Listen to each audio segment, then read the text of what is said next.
Story है राजा और राजकुमारी की। स्टोरी है राजा और राजकुमारी की। एक राज्य होता है, बहुत बड़ा राज्य होता है और उसका एक राजा होता है और उसकी एक पुत्री होती है, यानी कि एक राजकुमारी होती है।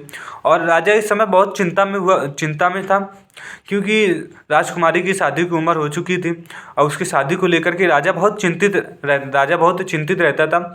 उसने बैठक बुलाई और उस बैठक में सेनापति और मंत्रीगण वगैरह सभी लोगों को बुलाया और वहाँ पे राजकुमारी की विवाह के विषय में चर्चा किया और विवाह के विषय में चर्चा करके एक स्वयंवर का आयोजन करता है। और स्वयंवर का आयोजन करने के बाद वो दूत को भेजता है कि पूरे राज्य में ये खबर फैला दो कि मतलब कि राजकुमारी का स्वयंवर होने वाला है।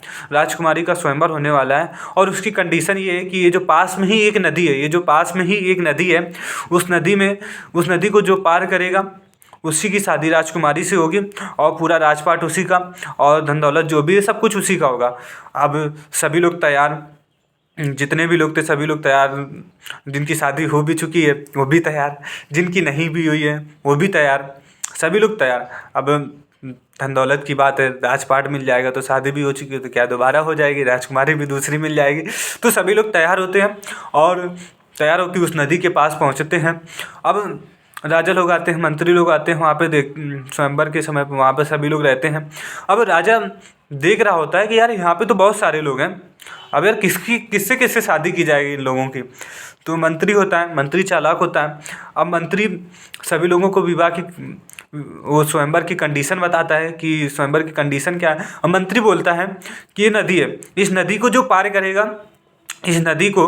पार करेगा उसकी शादी हो जाएगी राजकुमारी से, पूरा राजपाट और धन दौलत उसका हो जाएगा। और इसमें इस नदी के अंदर बहुत सारे मगरमच्छ हैं, भूखे मगरमच्छ हैं और बहुत सारे जहरीले सांप हैं।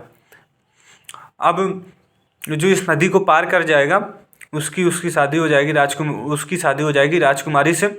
अब मीडिया तो वहाँ पे थी नहीं, चलो हम लोग मीडिया को वहाँ पे ले लेते हैं। अब मीडिया वाले वहाँ पे पहुँचते हैं, अब सभी लोगों से पूछते हैं क्या आप शादी करने के लिए तैयार होंगे, आप तैयार होंगे शादी करने के लिए।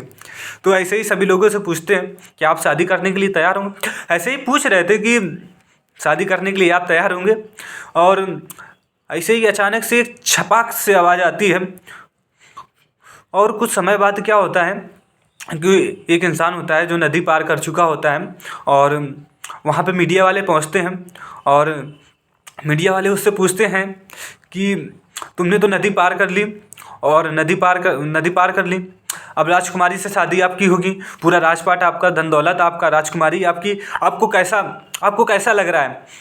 तो वो जो इंसान होता है नदी पार करके गया होता है वो बहुत हैरान होता है, वो बहुत काँप रहा होता है और वो पूछता है कि वो कहता है कि यार राजकुमारी छोड़ो, पूरी धन दौलत राजपाट सब कुछ छोड़ो यार, मुझे ये बताओ कि मुझे धक्का किसने मारा था। और इस कहानी से निष्कर्ष क्या निकलता है? निष्कर्ष यह निकलता है कि दोस्तों यार जो हम लोग का जीवन है, हम लोग का जीवन भी इस नदी की तरह है, हम लोगों का जीवन भी इस नदी की तरह है।